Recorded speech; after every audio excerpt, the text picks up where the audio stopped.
Olha, acabei de receber. Esse meu pneu aqui tá completamente baixo. Vou testar aqui agora.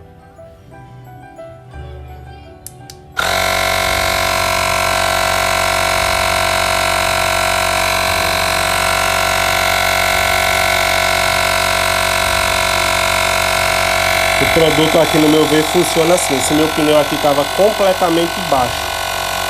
Baixo mesmo. Ele, quando eu botei ele aqui logo, quando eu liguei a primeira vez, ele estava em 12 horas 13. Já está aqui, o pneu já subiu ali já. Faz essa zoadinha, né? Mas é padrão. Sem problema nenhum. Então o produto funciona, muito bom.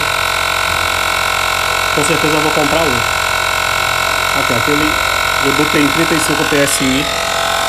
Esse pneu aqui aro 17.